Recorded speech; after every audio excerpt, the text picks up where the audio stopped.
জাপানি স্টাইলে বাড়িঘর। এটা কি রিসোর্ট নাকি বাড়ি?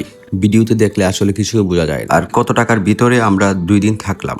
বিস্তারিত থাকবে আজকের এই ভিডিওতে। আসসালামু আলাইকুম, আশা করি সকলেই ভালো আছেন। আমরা অনেক সময় পাহাড় দেখার জন্য সাজেক যাই, কিন্তু সাজেকের সৌন্দর্য আমাদের সিলেটের ভিতরে লুকিয়ে আছে অনেক কিছু। আজকের ব্লগে থাকবে সিলেটের শ্রীমঙ্গলের রিসোর্টের সৌন্দর্য।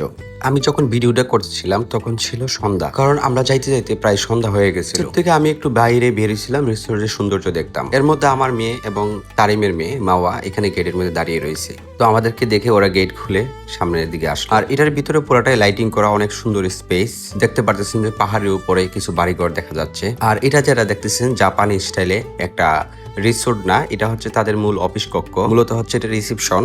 তাছাড়াও এটার পিছনে রুম আছে। আর উপরে যে নৌকার মতো দিয়ে রাখছে, যেটা দেখা যায় জাপানি স্টাইলের যে এটার উপরে হচ্ছে রেস্টুরেন্ট। আসলে উপরে গিয়ে খাওয়া দাওয়া করার অন্যরকম একটা ফিল। এটার ভিডিও ফুল ব্লগের মধ্যে আপনারা দেখতে পাবেন।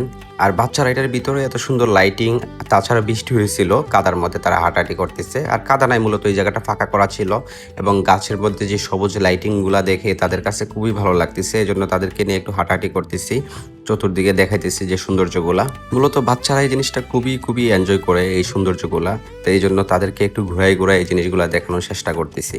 আর এখন যে দেখতে পাচ্ছেন যে এই যে এখানে যে সিঁড়িটা, এটা হচ্ছে মূলত রেস্টুরেন্টের উপরে ওঠার সিঁড়ি। আমরা যাবো এখন রেস্টুরেন্টে, যে উপরে রেস্টুরেন্টের যে দৃশ্যটা ওইটা আমরা গিয়ে আপনাদেরকে দেখাবো। আর উপরে উঠে এত স্পেস পেয়ে আর পাতো দৌড়, এখানে কি খেলাধুলা করবে, লাফালাফি শুরু করে দিছে অলরেডি। রেস্টুরেন্টের মধ্যে এখানে একটা ফ্রিজ দেখে এদিকে আবার খুব খাওয়ার জন্য চিল্লাচিল্লি শুরু করছিল। আর এই রিসোর্টের মধ্যে মূলত 10টার মতো আছে, রুম আছে। এখানে তেমন গ্যাস থাকে না, ধরেন 30-40 জন আসতে পারে। এটার জন্য এই রেস্টুরেন্ট এখানে প্রায় সময় ফাঁকা থাকে। রেস্টুরেন্ট থেকে উপরে যে রিসোর্টগুলা কিন্তু দেখা যায় 3 তলা বা এরকম সামথিং হবে, যতটুকু উঁচায় মানে থাকতে হয়। আর আমরা যেটাতে ছিলাম প্রায় আমার কাছে মনে হয়েছে যে 5 তলা সিঁড়ি বাইয়া উঠতে হইতেছে। আর এদিকে বাবা মেয়ে বসে রয়েছে খাবারের অপেক্ষায়, যে তাদের খাবার আসবে। আর এদিকে মজার বিষয় হচ্ছে একদিকে বৃষ্টি শুরু হয়ে গেছে। আমরা যখন রেস্টুরেন্টে ঢুকছি তখনই বৃষ্টি শুরু হয়ে গেছে। আর বৃষ্টির মধ্যে যখন চতুর্দিকে রেস্টুরেন্টের চতুর্দিকে ফাঁকা, দেখতে এতটা ভালো লাগতেছে, মানে কি বলবো, অন্যরকম একটা অনুভূতি কাজ করতেছিল তখন।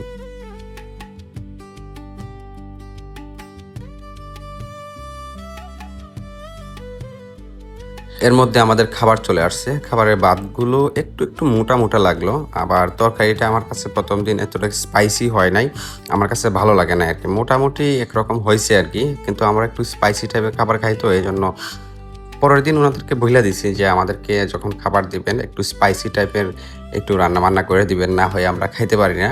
এটা মিষ্টি হয়ে গেছে। তাছাড়া এটা কীরকম জানি টেস্টটা আমি বলতে পারতেছি না মুখে, অন্যরকম একটা টেস্ট মনে হইলো আর কি।